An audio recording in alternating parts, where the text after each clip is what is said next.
Praise the lord. ప్రవేశ నామంలో మీ అందరికీ కూడా నా యొక్క శుభములు తెలియజేస్తున్నాను.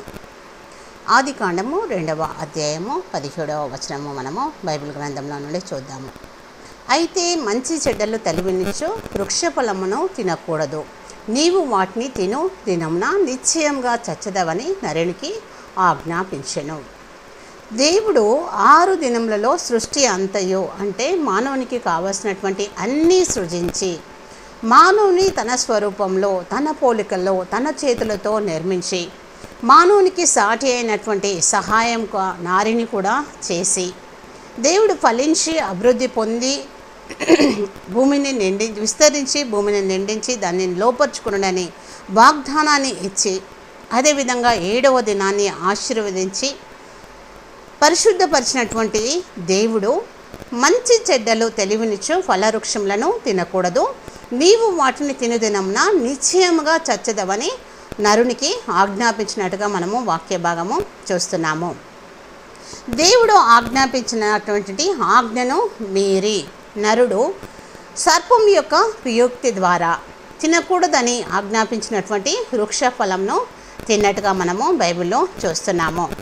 ఎప్పుడైతే తినకూడదని దేవుడికి ఆజ్ఞాపించినటువంటి ఆ యొక్క ఫలవృక్షములను తిని అందమైనటువంటి ఏదేని తోట నుండి శపించబడిన వాడై వెళ్ళగొట్టబడినట్టుగా మనము ఆదాము హవ్వలను చూస్తున్నాము. ఆది కాండము 3వ అధ్యాయము 17వ వచనంలో చూసినట్లయితే, నీ నిమిత్తము నేల శపించబడి ఉన్నది, ప్రయాసంతోనే నీవు బ్రతుకు దినములన్నీ దాని పంట తిందు అని దేవుడి ఇక్కడ మానవుని శపించినట్టుగా మనం చూస్తున్నాము. మానవుడు చేసినటువంటి ఆజ్ఞ ఎప్పుడైతే దేవుడిచ్చినటువంటి ఆజ్ఞను మీరినటువంటి ఆదాము హవ్వలను దేవుడు శపించి మీ నిమిత్తము నేల శపించబడి ఉన్నది, మీరు బ్రతుకు దినములన్నీ కూడా ప్రయాసంతోనే నేల పంట తిందురని ఇక్కడ శపించినట్టుగా మనము చూస్తున్నాము. అదేవిధంగా దేవుడు మనము ఒకసారి ఆది కాండము 6వ అధ్యాయము 6వ వచనంలో మనం చూసినట్లయితే, దేవుడు భూమి మీద నరులను చేసినందుకు యెహోవా సంతాపము నొంది తన హృదయంలో నొచ్చుకొని వాక్యము వివరిస్తుంది. దేవుడు ఆదాము ఆజ్ఞ చేసినటువంటి పనికి తన హృదయం అందు నొచ్చుకొని సంతాపము చెంది హృదయంలో నొచ్చుకున్నట్టుగా మనము వాక్య భాగాన్ని చూస్తున్నాము. అదేవిధంగా మనం చూసినట్లయితే ఇర్మియా 17వ అధ్యాయము 9వ వచనం కూడా మనం చూసినట్లయితే, హృదయం అన్నిటికంటే మోసకరమైనది, అది ఘోరమైన వ్యాధి కలదని వాక్యం ఇక్కడ వివరిస్తుంది. మానవ హృదయము మోసకరమైనదని, అది అన్నిటికంటే ఘోరమైనటువంటి వ్యాధి కలదని వాక్యము వివరిస్తుంది.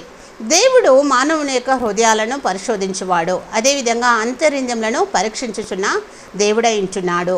మన హృదయ ఆలోచనలు తలంపులన్నీ కూడా దేవుని దృష్టిలో ఎప్పుడు కూడా అతడు గ్రహించువాడై ఉంటున్నాడు, పరీక్షించువాడై ఉంటున్నాడు, పరిశోధించువాడై ఉంటున్నాడు దేవుడు. ఆజ్ఞను అతిక్రమించి దేవుని చేత శపించబడినటువంటి వారిగా మనము మన బ్రతుకులను ప్రయాసంతో కొనసాగించుచున్నామా? మనల్ని మనం ఒకసారి మనము పరీక్షించుకుందాము, పరిశోధించుకుందాము, అదేవిధంగా సరి చేసుకుందాము, తీర్చిదిద్దుకుందాము. మనల్ని మనము సరి చేసుకొని తీర్చిదిద్దుకొని ముందుకు సాగుదాము. ఆదాము హవ్వలు దేవుడిచ్చినటువంటి ఆజ్ఞను తినకూడదన్నటువంటి ఫలంను తిని ఏదైనా తోట నుండి వెళ్ళగొట్టబడినట్టుగా చూస్తున్నాము. మనము మన జీవితంలో ఎలాంటి ప్రయాసాలను మనము అనుభవిస్తున్నాము, ఎలాంటి కష్టాలను అనుభవిస్తున్నాము, మనము దేవునికి విరోధమైనటువంటి పనులు ఏమైనా మనము చేసి ఉన్నాము, ఒకసారి మనల్ని మనం కూడా చూసుకొని సరి చేసుకొని మనము దేవుని సన్నిధానంలో ముందుకు వెళ్ళడానికి ప్రయాస పడదాము. యోహాను సువార్త 1 యోహాను రాసినటువంటి పత్రిక 3వ అధ్యాయం 4వ వచనం మనం చూసినట్లయితే, పాపము చేయి ప్రతివాడును ఆజ్ఞను అతిక్రమించును, ఆజ్ఞ అతిక్రమమే పాపమని వాక్యము మనకి వివరిస్తుంది. పాపం చేసినటువంటి ప్రతి వాడు కూడా ఆజ్ఞను అతిక్రమిస్తున్నాడు, ఆజ్ఞ అతిక్రమమే పాపము అని దేవుని యొక్క వాక్యము మనకి వివరిస్తుంది. అదేవిధంగా మనము రోమా పత్రిక 6:23లో కూడా మనం చూసినట్లయితే, ఏలి అనగా పాపము వలన వచ్చు జీతము మరణము, అయితే దేవుని కృపా వరము మన ప్రభువైన యేసుక్రీస్తునందు నిత్య జీవము అని మనకి ఇక్కడ వాక్యము వివరిస్తుంది. పాపము వలన వచ్చు జీతము మరణము, అయితే దేవుని యొక్క కృప వలన మన ప్రభువైనటువంటి యేసుక్రీస్తు ద్వారా మనకది నిత్య జీవాన్ని ఇస్తుంది.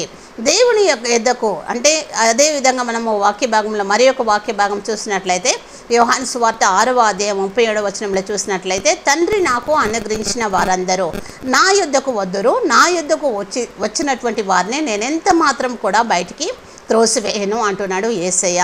మనము ఆజ్ఞాతిక్రమము చేసి పాపము చేసి ప్రయాసంతో దుఃఖంతో మన జీవితాలను ఒకవేళ వెలిపించుచున్నట్లయితే దేవుని యొక్క కృప ద్వారా మనకి నిత్య జీవం ఉంది కనుక దేవుని దగ్గరకు వచ్చేటువంటి ప్రతి ఒక్కరిని కూడా దేవుడు ఎంత మాత్రము కూడా నేను త్రోసివేయను అంటున్నాడు కనుక మన పాపములను క్షమించి దేవుడు మనకు ఆశీర్వాదంను అనుగ్రహిస్తాడు కనుక దేవుని దగ్గరికి మనందరము కూడా తిరిగి వెళ్ళి క్షమాపణ కోరుకొని దేవుని యొక్క ఆశీర్వాదములను మనము పొందుకునే వారంగా ఉన్నాము. ఈ విధంగా దేవుడు మనకి సహాయము చేయనుగాక. ఈ విధంగా మనం ఉండుటకు పాప క్షమాపణ కలిగి ప్రభు సన్నిధానంలోకి తిరిగి మనము వెళ్ళి ప్రభు చెంత మనము మోకరెళ్ళి మన పాపములను ఒప్పుకొని మనము ఆశీర్వాదము పొందే విధంగా దేవుడు మనకు సహాయము చేయనుగాక. ఆమేన్.